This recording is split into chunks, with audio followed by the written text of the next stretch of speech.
பிறவி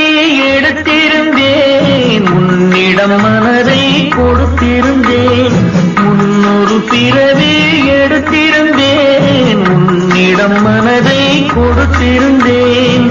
பின்னொரு பிறவி எடுத்து வந்தேன் பேசியபடியே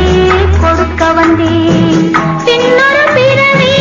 எடுத்து வந்தேன் பேசியபடியே கொடுக்க வந்தேன்